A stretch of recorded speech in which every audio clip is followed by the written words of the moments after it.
Shalom Bapak Ibu Saudara yang terkasih dalam Tuhan Yesus Kristus. Bersyukur anugerah Tuhan hari ini mempersatukan kita bersama. Boleh beribadah, datang ke hadirat Tuhan yang Maha Kudus. Kita hari ini akan menyembah, meninggikan Dia.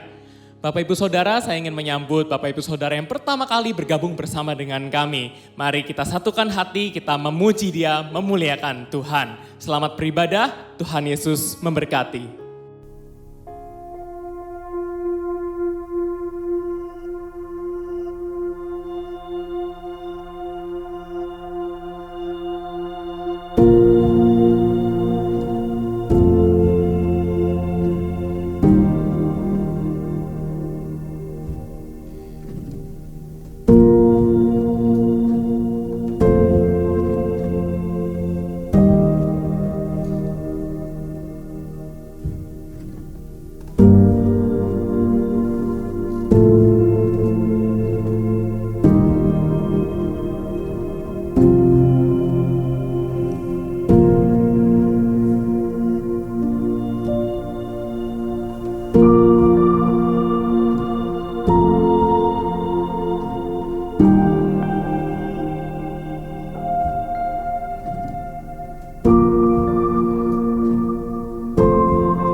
Shalom, selamat pagi jemaat yang terkasih dalam Tuhan Yesus Kristus. Hari ini Allah mengundang kita di pelatarannya yang kudus untuk kita menyembah dan meninggikannya. Mari, saya mengundang kita bersama untuk bangkit berdiri. Berdiam dirilah di hadapan Tuhan yang Maha Kudus.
Pertolongan kita adalah dalam nama Tuhan yang menciptakan langit dan bumi.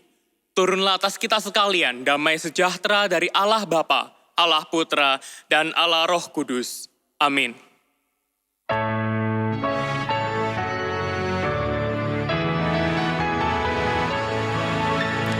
Hormat diberi bagi Bapa, Anak, dan Roh Kudus, dari mula sampai sekarang dan seterusnya, termulia. Amin, amin. Haleluya. Pujilah Allah dalam tempat kudusnya. Pujilah dia dalam cakrawalanya yang kuat. Pujilah dia karena segala keperkasaannya. Pujilah dia sesuai dengan kebesarannya yang hebat. Biarlah segala yang bernafas memuji Tuhan. Haleluya. Kudus, kudus, kudus. Haleluya. Pujilah Allah kita yang kudus. Tinggikanlah dia Allah kita dengan segenap nafas kita. Mari kita bersama memuji dia. Suci, suci, suci. Suci, suci, suci. Allah Maha Kuasa. Kami dini hari memuji rahmat-Mu. Suci, suci, suci. Allah Maha Kasih. Allah Tritunggal patut dipuji. Suci, suci, suci, Allah dipuji.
suci.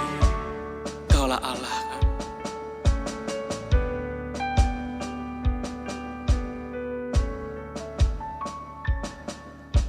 Suci, suci, suci, Allah Maha Kasih, Allah Tritunggal,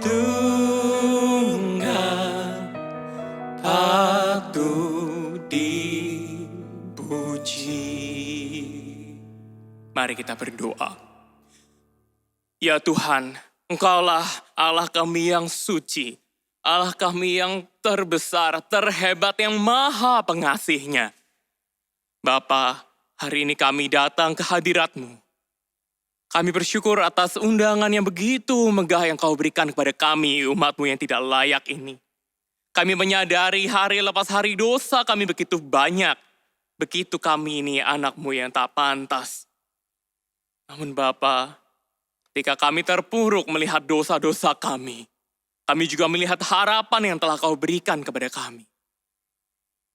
Putra-Mu yang tunggal Yesus Kristus telah menebus kami dan melayakkan kami. Maka biarlah hari ini kami berteriak, memuji dan memuliakan nama-Mu. Engkaulah yang terhebat, Engkaulah yang terbesar. Kami serahkan ibadah kami hari ini ke dalam tangan. Biarlah hanya nama-Mu saja yang dimuliakan. Dalam nama Tuhan Yesus kami berdoa, mengucap syukur. Amin. Demikian berita anugerah untuk kita yang dosanya telah diampuni.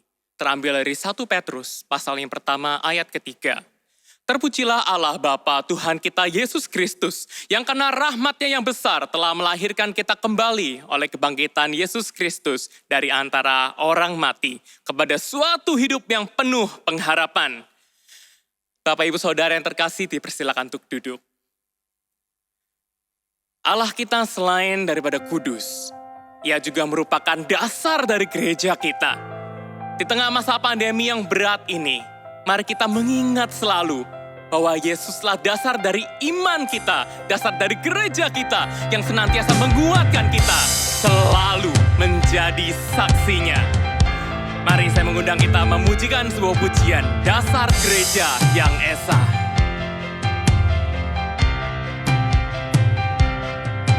Dasar gereja yang esa, ialah Yesus Kristus, yang dibangun olehnya dengan air firman-Nya. Ia datang mencarinya, jadi mempelainya. Dia korbankan darahnya, menebus gerejanya. Semua umat Tuhan bersatulah, mari kita berpengharapan kepada Tuhan kita.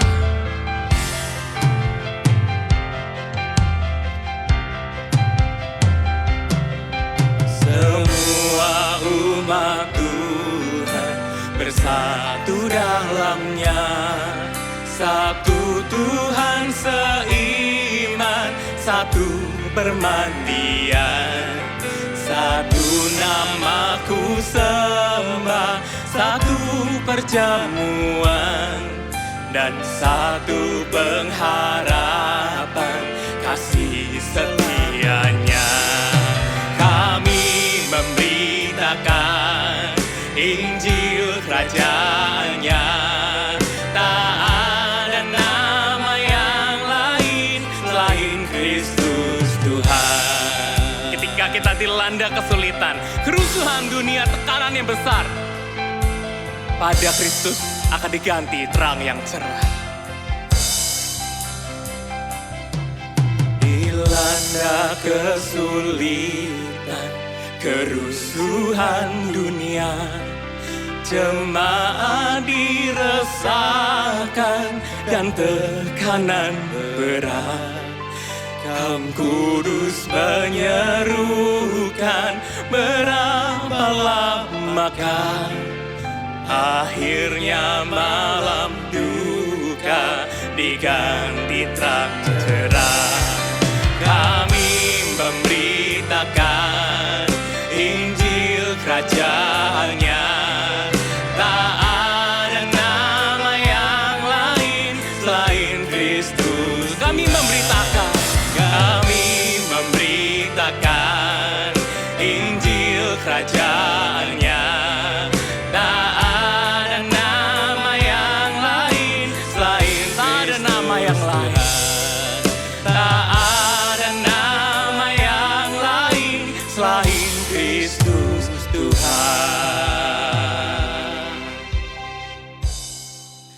Bapak Ibu Saudara yang terkasih dalam Tuhan, memang masa yang kita alami ini tidak mudah.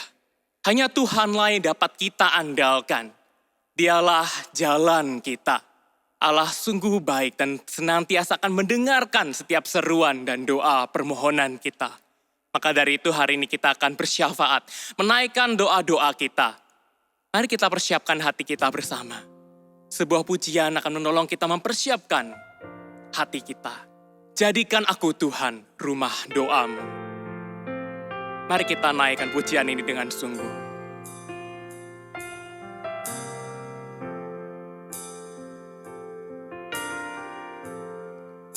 Ku bawa hidupku sekarang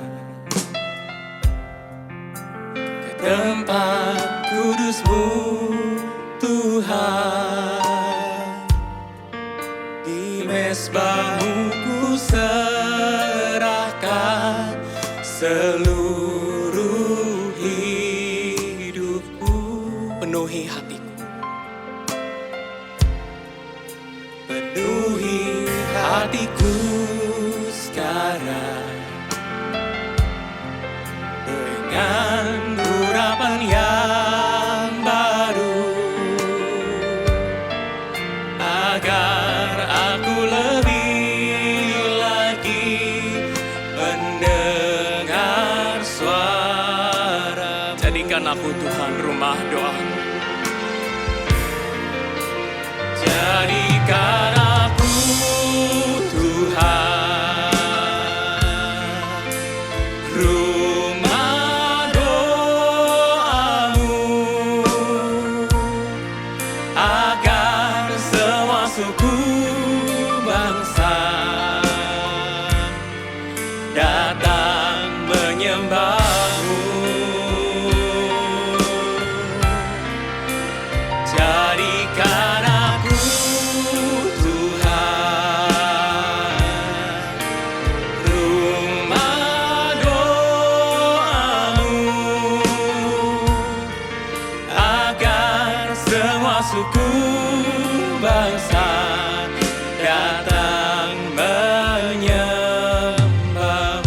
Mari kita sekali lagi katakan, ku bawa hidupku Tuhan. Ku bawa hidupku sekarang ke tempat kudus-Mu, Tuhan. Di mezbah-Mu ku serahkan seluruh hidupku. Penuhi hatiku Tuhan, penuhi hatiku sekarang dengan urapan yang baru, agar aku lebih lagi mendengar suara-Mu. Jadikan aku Tuhan, rumah doa. Jadikan aku Tuhan, rumah doamu,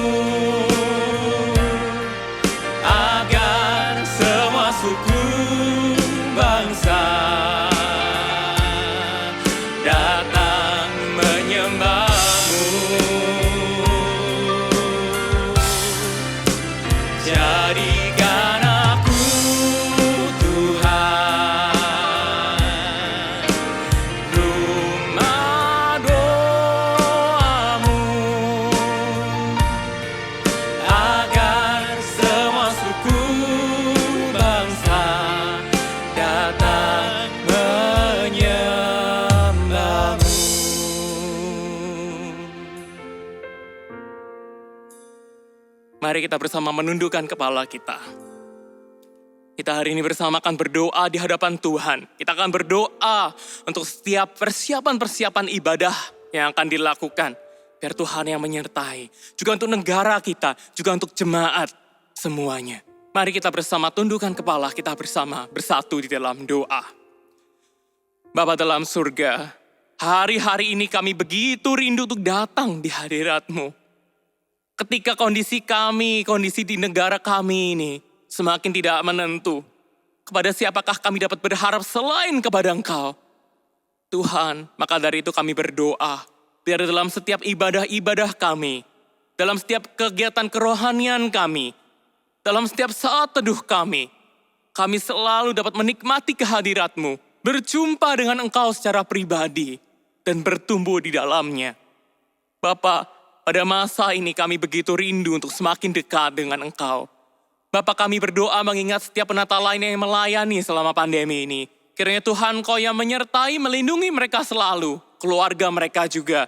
Juga untuk setiap pengkhotbah yang menyampaikan firman Tuhan Kau yang sertai mereka. Berikan kekuatan selalu untuk rekan-rekan media, rekan-rekan melakukan editing Tuhan, hikmat-Mu selalu ada, penyertaan-Mu selalu nyata. Biarlah Tuhan Engkau hadir di dalam kehidupan mereka. Tuhan, hari ini kami juga tidak lupa berdoa untuk negara kami, bangsa Indonesia. Negara Indonesia ini Tuhan di tengah kondisi yang tidak menentu. Di mana COVID-19 juga semakin menyebar. Tuhan, kami berdoa untuk pemerintahan kami. Kami berdoa untuk Bapak Presiden. Kiranya Tuhan Engkau yang berikan hikmat. Engkau yang berikan penyertaan-Mu kepada mereka semua. Pemerintahan kami untuk dapat mengambil kebijakan-kebijakan yang baik. Tuhan yang tuntun, Tuhan yang sertai. Kami juga berdoa mengingat masyarakat yang kesulitan mencari pekerjaan juga untuk makan. Begitu juga mungkin jemaat-Mu ada di dalamnya. Tuhan sertai mereka. Peliharalah mereka selalu Tuhan. Kami yakin kami tidak akan pernah kekurangan.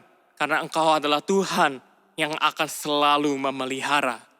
Tuhan, kami juga hari ini rindu untuk berdoa untuk jemaat-Mu yang mengalami kehilangan.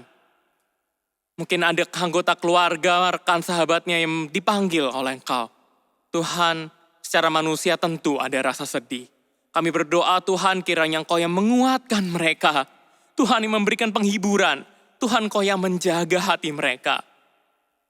Kiranya harapan itu Tuhan datang dalam hidup mereka. Kiranya terang-Mu itu ada di dalam hidup mereka dan jalan-jalan mereka. Sertai selalu Tuhan.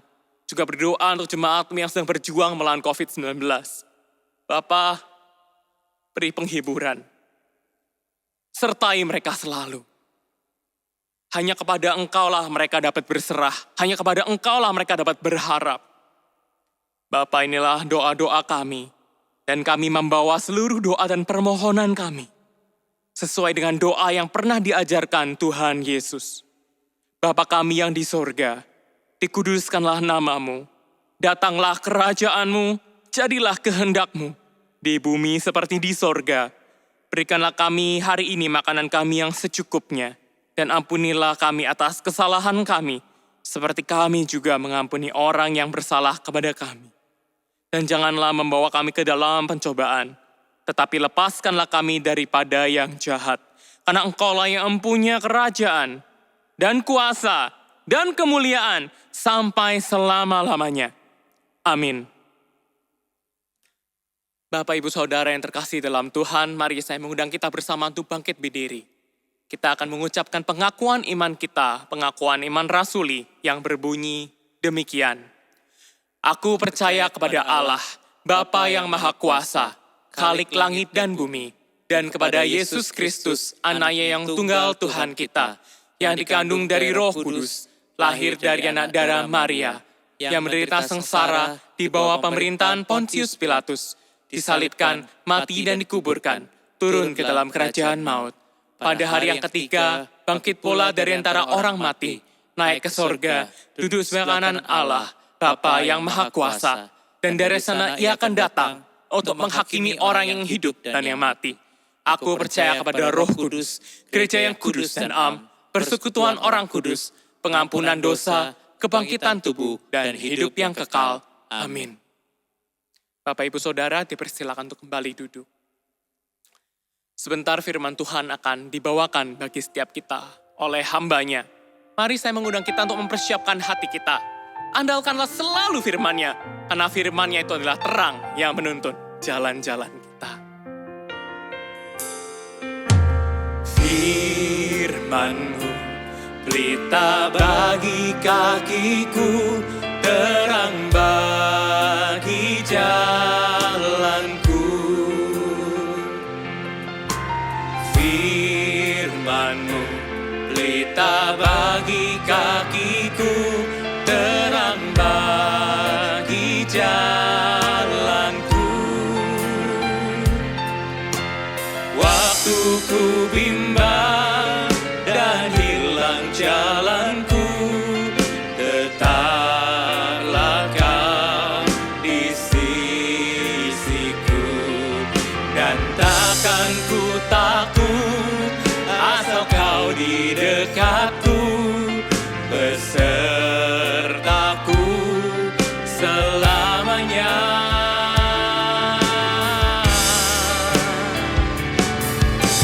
Firman-Mu pelita bagi kakiku, terang bagi jalanku. Firman-Mu pelita bagi kakiku, terang bagi jalan. Terang bagi jalanku, terang bagi jalanku.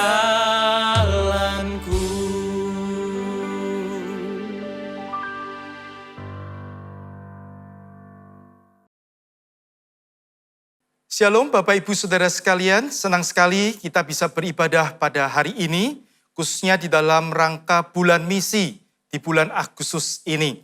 Mari sebelum kita membaca merenungkan firman Tuhan, kita akan berdoa. Bapa, kami sungguh bersyukur untuk kasih karunia-Mu di dalam kehidupan kami. Sampai hari ini Tuhan masih terus menjaga dan memelihara hidup kami.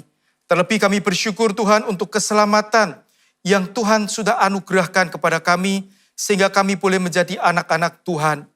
Bapa, sebentar kami akan membaca merenungkan firman-Mu. Satu hal yang kami minta, yaitu Tuhan berbicara kepada kami, supaya kami tahu apa yang Tuhan ingin untuk kami pahami, kami tahu apa yang Tuhan ingin untuk kami lakukan di dalam kehidupan kami. Terima kasih Bapa, kami berdoa di dalam nama Tuhan Yesus. Amin. Nah Bapak Ibu Saudara sekalian, tema pada hari ini adalah tak ada jalan lain. Nah kita akan membaca dari satu bagian firman Tuhan, dari Kisah Para Rasul pasal yang keempat, ayat yang ke-11 hingga yang ke-13. Kisah Para Rasul pasal yang keempat, ayat yang ke-11 hingga 13. Saya akan bacakan untuk Bapak Ibu Saudara sekalian, ayat 11. Yesus adalah batu yang dibuang oleh tukang-tukang bangunan, yaitu kamu sendiri. Namun ia telah menjadi batu penjuru, dan keselamatan tidak ada di dalam siapapun juga, selain di dalam Dia. Sebab di bawah kolong langit ini tidak ada nama lain yang diberikan kepada manusia yang olehnya kita dapat diselamatkan.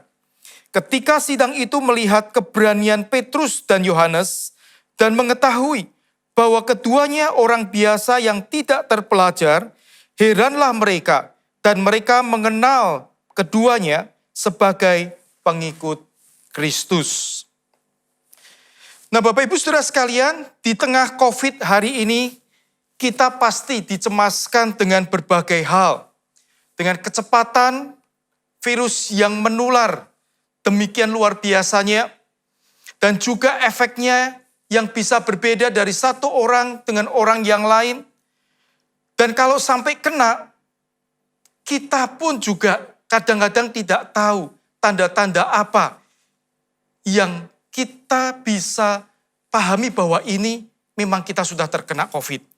Itulah sebabnya hari ini orang sangat perlu sekali, membutuhkan sekali ada sesuatu yang jelas. Sehingga apa? Sehingga ketika dia kena, dia tahu jelas, oh oke, dengan gejala ini saya pasti kena COVID. Dan kemudian juga ketika kena COVID, orang juga ingin ada kejelasan. Ketika saya minum obat ini, ketika saya melakukan treatment ini, saya pasti sembuh. Nah, jaminan seperti ini hari ini sangat dibutuhkan. Sehingga kita tidak terlambat di dalam menangani COVID yang mungkin bisa kena kepada kita. Dan juga ketika ditangani kita dapat jaminan bahwa kita pasti akan sembuh. Nah, saudara, memang dalam hal-hal tertentu di dalam hidup kita membutuhkan sebuah kepastian, kejelasan. Ada solusi-solusi yang jelas dan pasti yang bisa menjadi pegangan di dalam kehidupan kita. Nah, demikian juga di dalam hal kekekalan, di mana kita juga membutuhkan sebuah keyakinan, kejelasan, kepastian bahwa ketika kita meninggalkan dunia ini, kita pasti akan mendapatkan sebuah kehidupan yang baik dan penuh kebahagiaan. Dan di sepanjang sejarah manusia ini menjadi sebuah pergumulan. Di dalam Pengkhotbah, pasal yang ketiga dikatakan bahwa Allah itu menanamkan kekekalan di dalam hati manusia. Sehingga manusia mencari tahu dan manusia tahu bahwa di dalam dirinya ada kekekalan. Dan ketika nanti mereka meninggalkan dunia ini, ada kehidupan setelah kekekalan atau kehidupan setelah kematian. Ya. Nah, itulah sebabnya manusia membutuhkan kepastian setelah mereka meninggalkan dunia ini, apa ini yang akan terjadi pada diri saya? Nah, saudara, di dalam Alkitab disebutkan ada 3 jalan. Disebutkan ada 3 jalan untuk memperoleh keselamatan. Ya. Nah, walaupun disebutkan ada 3 jalan, tapi Alkitab menegaskan bahwa tidak semua jalan ini adalah jalan yang memang ditetapkan oleh Tuhan. Nah, saudara, yang pertama, ketika kita bicara tentang keselamatan, yaitu kehidupan setelah kematian, maka di dalam Roma pasal yang kedua di situ dikatakan bahwa keselamatan itu ada orang-orang yang berpikir bahwa bisa diperoleh melalui menaati hukum Taurat. Dan ini adalah sebuah hukum, sebuah peraturan, dan ini mewakili sebuah agama juga. Dan yang mana ini merupakan sebuah kenyataan di mana ada banyak orang yang juga berpikir bahwa ketika kita melakukan segala hukum, aturan, tata cara agama, maka kita akan bisa diterima oleh Tuhan. Nah, saudara, tetapi manusia juga menyadari bahwa manusia tidak mungkin bisa melakukannya itu dengan sempurna. Bisa tetap melakukan kesalahan. Itulah sebabnya kemudian berpikir ya, bahwa ketika manusia bisa berbuat salah, tapi dituntut untuk melakukan hukum yang begitu ketat, maka kemudian muncul pemikiran bahwa ya, yang penting kita melakukannya hal yang baik itu jauh lebih banyak daripada hal buruk yang kita lakukan. Maka kita pasti akan diterima oleh Tuhan. Nah, saudara, sehingga perbuatan baik di dalam hidup kita dibandingkan dengan perbuatan jahat, maka kita berusaha melakukan sebanyak mungkin perbuatan baik supaya kita bisa diterima oleh Tuhan. Nah, saudara, tetapi kalau kita bicara tentang hukum, ya, bicara tentang hukum bukan masalah berapa lebih banyak baiknya dan lebih sedikit yang berbuat jahatnya. Tetapi ketika kita berbicara di depan hukum, ya, di dalam pengadilan misalnya, kita tidak pernah diadili oleh karena apa? Oleh karena di pengadilan kita dilihat perbuatan baikmu seberapa banyak, perbuatan jahatmu berapa banyak. Tidak pernah begitu. Tapi di depan pengadilan hanya diperlihatkan apa kesalahanmu. Dan itu tidak perlu banyak. Itu cukup satu, itu sudah bisa membuat kita menjadi orang yang dianggap bersalah dan harus menerima hukuman. Apapun, seberapapun perbuatan baik yang sudah kita lakukan, kalau kita melanggar satu saja hukum, maka kita sudah akan menerima penghukuman. Demikian juga di hadapan Allah. Sehingga jelas sekali bahwa dengan melakukan hukum Taurat, dengan melakukan kewajiban-kewajiban agama, manusia tidak mungkin bisa diselamatkan dan beroleh hidup yang kekal. Karena manusia tidak luput dari kesalahan. Nah, saudara, yang kedua ditulis juga di dalam Roma pasal yang kedua. Paulus mengatakan bahwa kalau tidak ada hukum, tidak ada agama, tidak ada hukum Taurat di dalam diri orang tersebut atau komunitas tersebut, maka seseorang itu akan dihakimi berdasarkan hati nuraninya. Nah, ketika kita berbicara hati nurani, maka ada orang yang sebagian yang mengatakan begini, sudahlah tidak perlu beragama, bahkan begitu kan. Yang penting saya berbuat baik. Nah, saudara, ketika kita berbuat baik, pertanyaannya adalah kita akan dihakimi menurut hati nurani kita, bukan menurut hukum yang dipegang. Nah, pertanyaannya adalah ketika kita dihakimi menurut hati nurani kita, apakah kita bisa bebas dari penghukuman Allah? Nah, saudara, ada seorang yang melakukan hal yang baik sepanjang hidupnya. Tapi ketika dia melakukan hal yang baik, pertanyaannya apakah dia tidak pernah melakukan kesalahan sedikit pun. Dan kalau dia tidak pernah mencelakai orang, ketika orang itu berbuat baik, maka pasti kalau orang itu betul-betul adalah orang yang ingin berbuat betul-betul baik, pasti di dalam hatinya ada keinginan, ada kesadaran bahwa saya ingin berbuat lebih baik lagi. Saya ingin berbuat lebih baik lagi. Ketika dia sadar bahwa dia ingin berbuat lebih baik lagi, maka di situ pun dia sadar bahwa dia sebetulnya masih belum baik. Ketika dia tahu bahwa dia masih belum baik, itu sebetulnya hati nuraninya yang berbicara kepada dia tidak sempurna. Nah, sudah sampai di sini kita tahu manusia tidak bisa mengelak dari penghukuman Allah.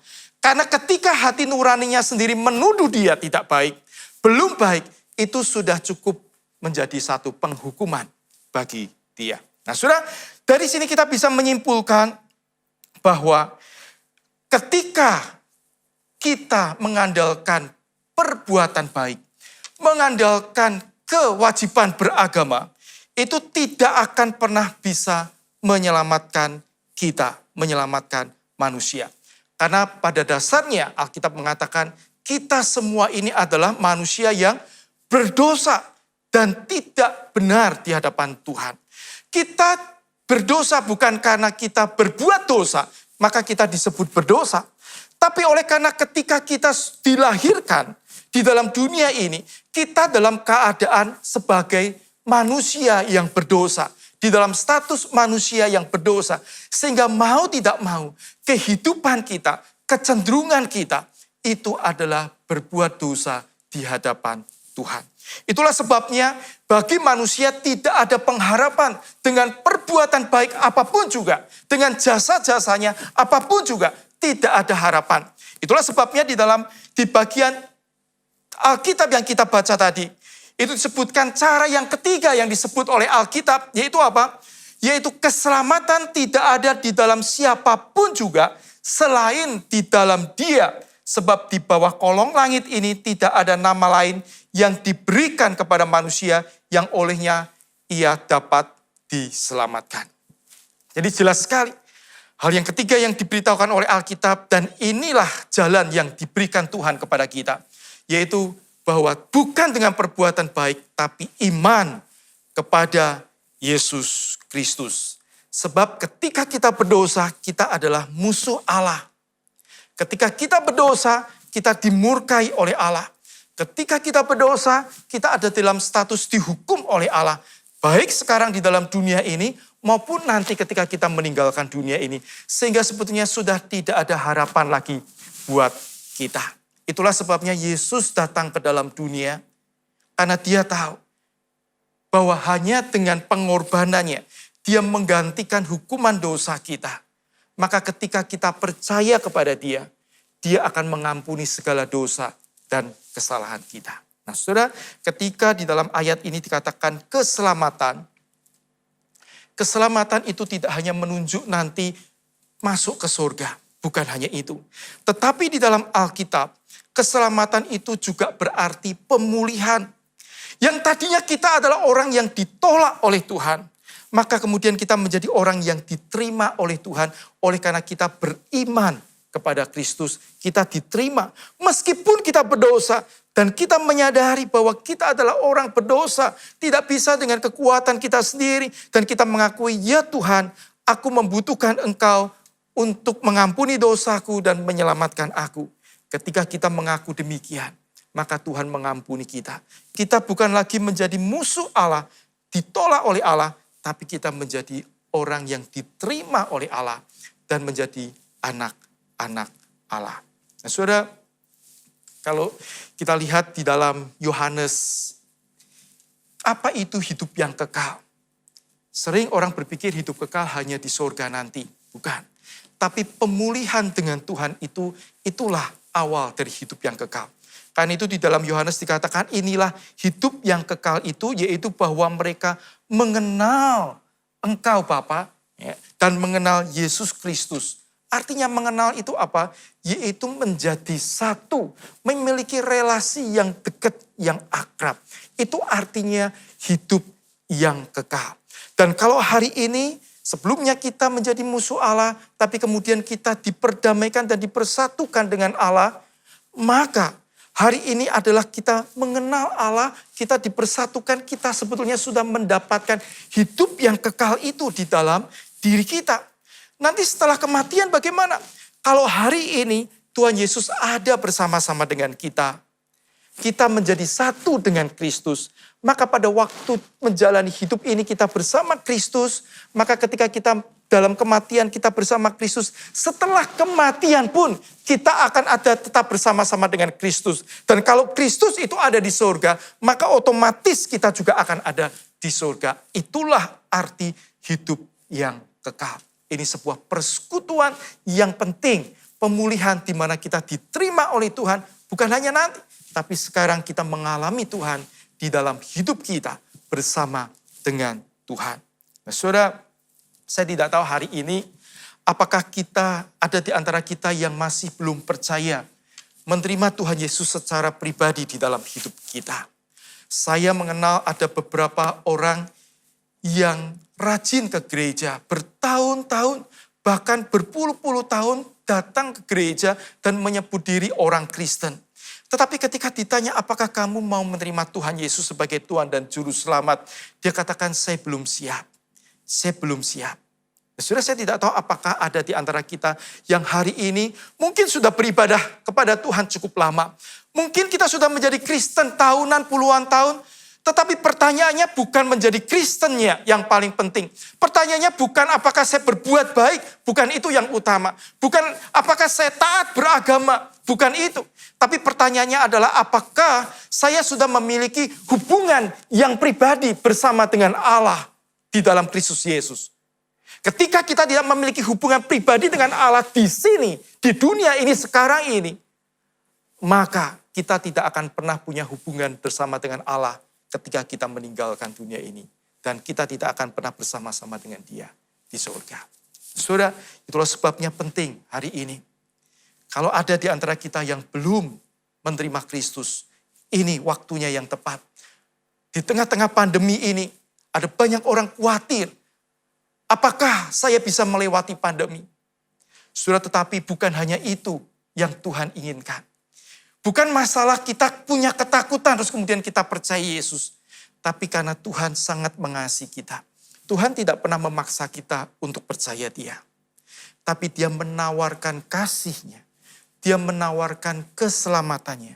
Dia menawarkan penyertaannya di dalam hidup kita. Dan itu hanya bisa diperoleh ketika kita percaya dan menerima Kristus sebagai Tuhan dan Juru Selamat kita. So yang kedua, mungkin di antara kita ada orang-orang yang juga sudah lama percaya kepada Tuhan Yesus. Dan saya yakin itu. Tapi pertanyaannya adalah apakah hari ini kita memiliki satu keyakinan bahwa hanya di dalam Yesus Kristus ada keselamatan. Ada orang-orang percaya, orang-orang Kristen yang berpikir, ya saya percaya di dalam Yesus. Dan saya menerima Yesus. Tetapi saya tidak mengatakan bahwa di tempat lain, di agama lain, orang tidak bisa diselamatkan.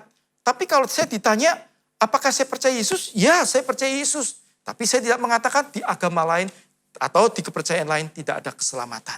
Saudara, ayat yang kita baca ini sudah dengan jelas mengatakan tidak ada nama yang lain yang diberikan oleh Allah selain Yesus Kristus supaya manusia bisa diselamatkan.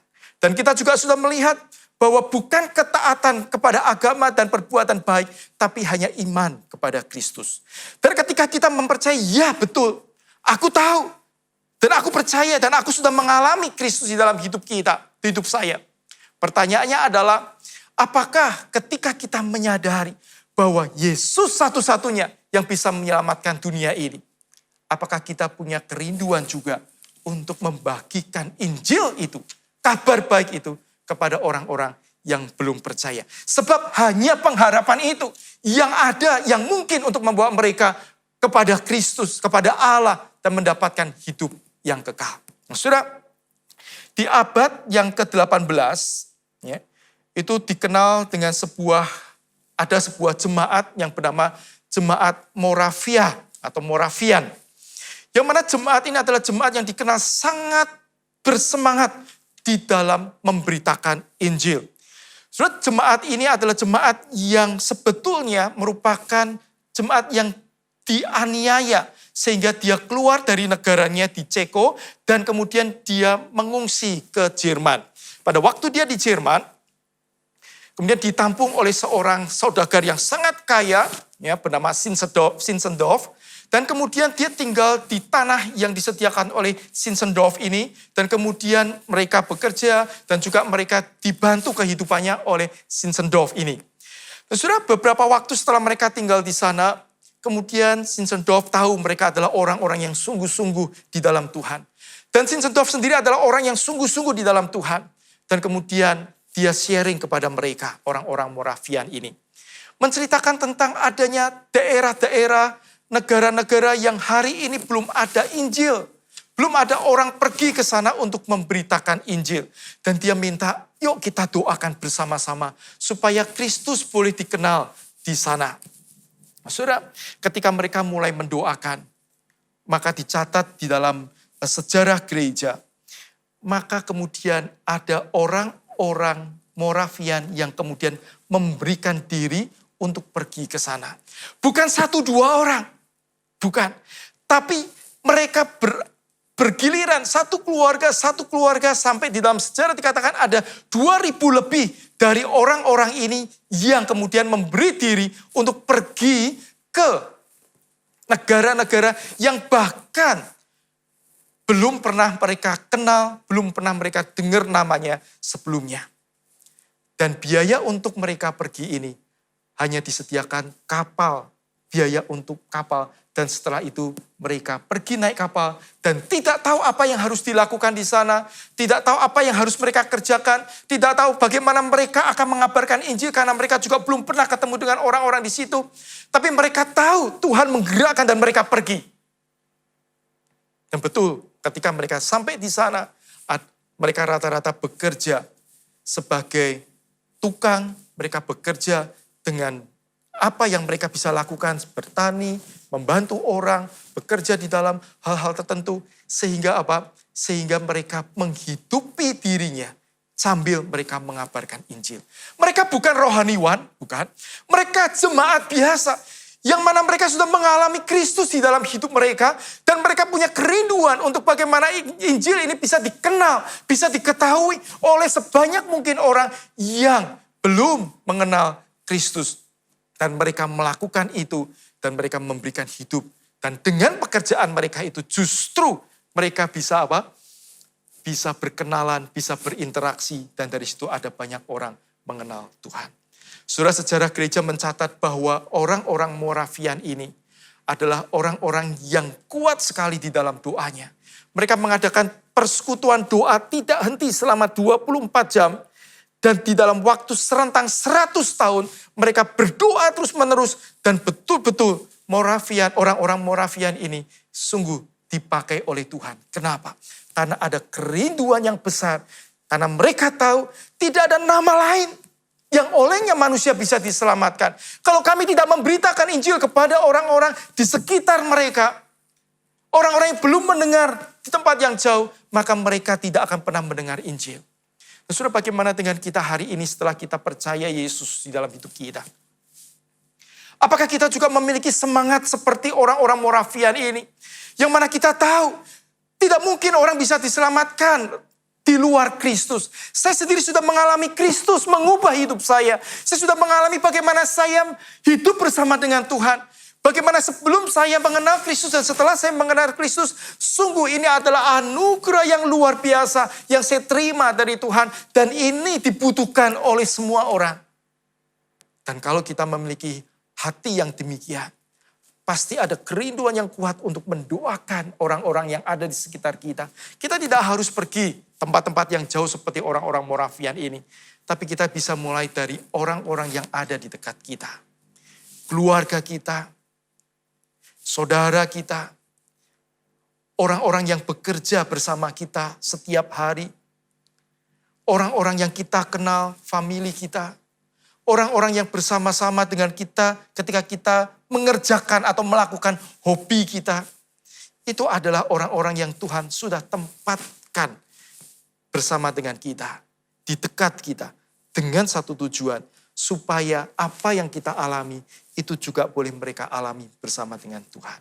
Itulah sebabnya kalau kita baca ayat yang ke-13, itu sangat indah sekali kalimat di situ. Ketika sidang, yaitu para tokoh agama pada waktu itu, ya, mendengar atau melihat keberanian Petrus dan Yohanes dan mengetahui bahwa keduanya adalah orang biasa yang tidak terpelajar. Heranlah mereka. Dan mereka, orang-orang itu mengenal keduanya sebagai pengikut Kristus. Yohanes dan Petrus di dalam keterbatasan mereka, tapi mereka punya keberanian, mereka punya kesungguhan, sehingga orang-orang itu tidak lagi berpikir mereka terpelajar atau tidak terpelajar, mereka orang kaya, tidak orang kaya. Mereka tidak berpikir seperti itu lagi, yang mereka lihat adalah mereka ini adalah pengikut Kristus yang sungguh-sungguh. Nah, saudara, saya tidak tahu di dalam hidup kita apakah orang-orang di sekitar kita melihat kita adalah orang yang sebatas, oh orang ini luar biasa hebatnya, orang ini diberkati Tuhan, orang ini kaya, orang ini terpelajar, orang ini pintar. Apakah mereka hanya mengenal kita sebatas itu, ataukah mereka tidak pedulikan itu, tapi mereka justru melihat kita yang paling menonjol, kita dikenal sebagai orang-orang yang mengikut Kristus di dalam hidup kita. Oleh karena ada keberanian, oleh karena ada kesungguhan di dalam hidup kita, percaya Yesus, hidup bersama Yesus, dan betul-betul punya kerinduan besar untuk orang lain mengenal Kristus dan memberitakan Yesus di dalam hidup kita. Saudara, biarlah ini menjadi refleksi kita, dan biarlah di dalam bulan misi ini kita boleh digairahkan kembali hati kita oleh Tuhan. Tuhan yang mengasihi kita, Tuhan juga mengasihi orang-orang lain yang belum percaya.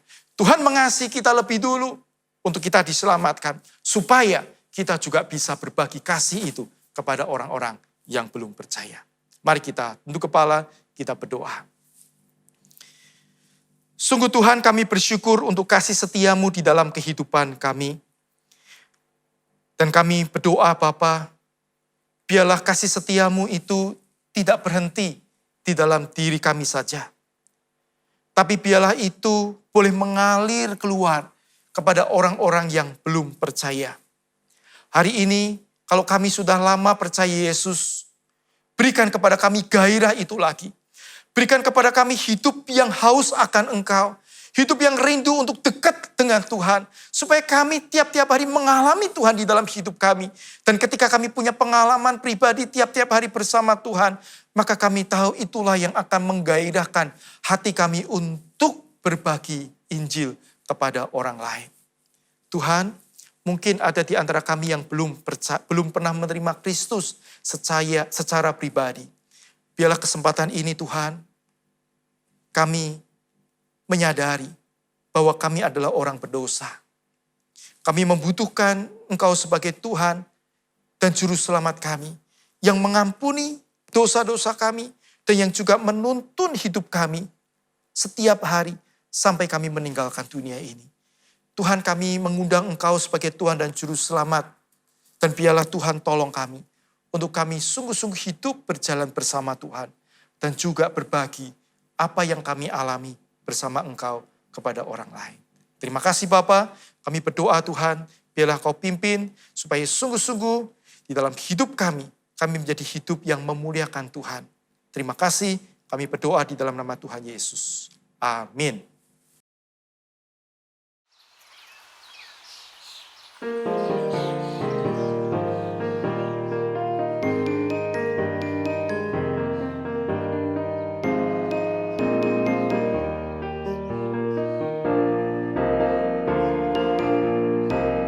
Jesus is the answer for the world today.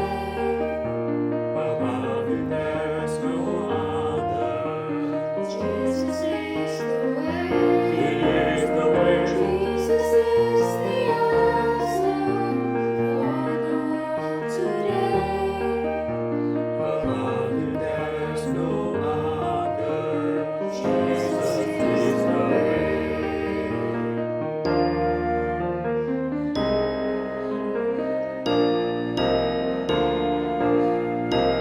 Jesus is the first light for the world to know. And His righteousness is the right. Jesus is His face shall be opened unto you.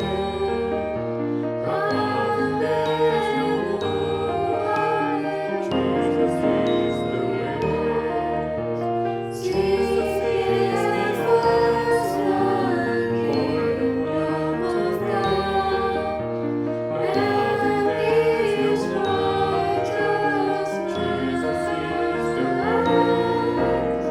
Jesus is His face shall be opened unto you.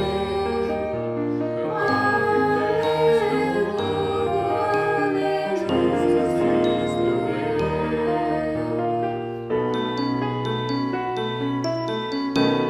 Jesus is the answer for the world today. Above you there's no other. Jesus is the way. Jesus is the answer for the world today. Above you there's no other. Jesus is the way.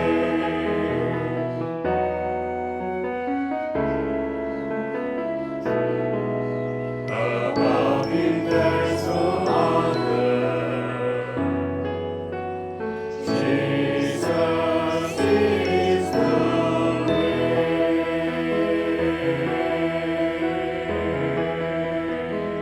He is the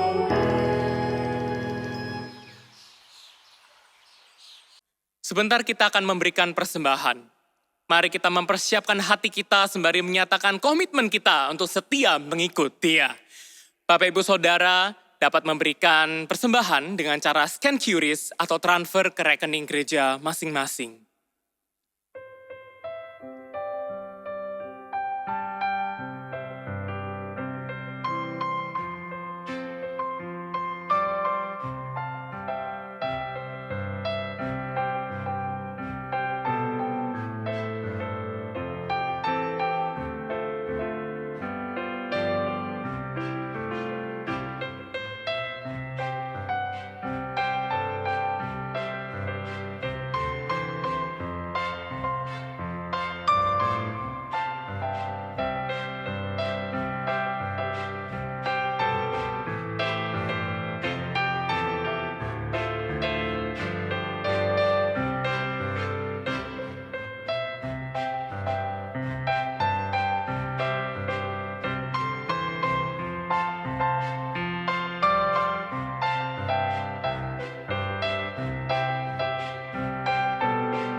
Mari kita nyanyikan pujian ini bersama. Mengikut Yesus keputusanku, mengikut Yesus keputusanku, mengikut Yesus keputusanku. Ku tak ingkar, ku tak ingkar, ku tetap ikut walau sendiri, ku tetap ikut walau sendiri, ku tetap ikut walau sendiri, ku tak ingkar, ku tak ingkar. Salib di depan, dunia ku tinggal. Salib di depan, dunia ku tinggal. Salib di depan, dunia ku tinggal. Ku tak ingkar, ku tak ingkar, ku tak ingkar, ku tak ingkar, ku tak ingkar, ku tak ingkar. Mari Bapak Ibu Saudara, saya mengundang kita bersama untuk bangkit berdiri. Kita akan membawa persembahan kita ke dalam doa. Bapa dalam surga, kami bersyukur akan kasih-Mu yang begitu besar, yang tiada pernah kami dapat balas, maupun gambarkan dengan kata-kata kami. Bapa, maka dari itu, hari ini kami membawa persembahan kami di hadapan-Mu yang kudus. Biarlah persembahan ini menjadi gambaran dari penyerahan diri kami, akan selalu setia mengikut Engkau. Tuhan, kiranya persembahan ini dapat digunakan sebaik mungkin untuk rencana-Mu, bagi gereja-Mu, bagi jemaat-Mu. Untuk memuliakan nama-Mu saja. Terima kasih Tuhan. Ingatlah setiap tangan-tangan yang telah memberi. Kami percaya penyertaan-Mu nyata untuk mereka. Ini doa kami, yang dalam nama Tuhan Yesus kami berdoa, mengucap syukur. Amin. Bagi Dia satu-satunya Allah yang penuh hikmat, oleh Yesus Kristus, segala kemuliaan sampai selama-lamanya. Amin.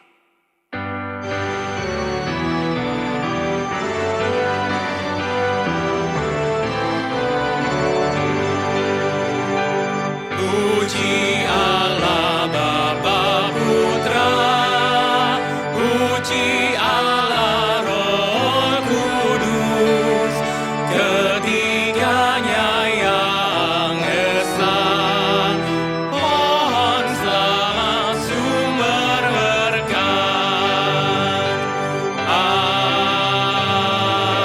Amin.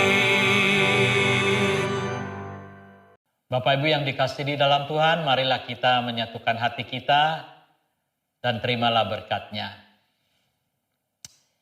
Kiranya damai dari Allah Bapa tinggal di dalam hati saudara.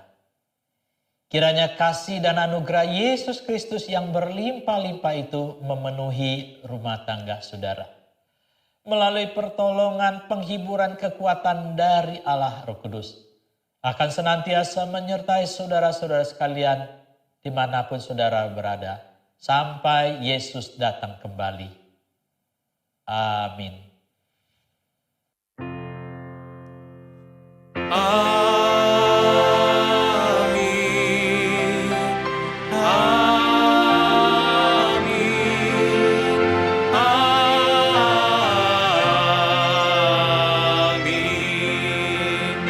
Amin.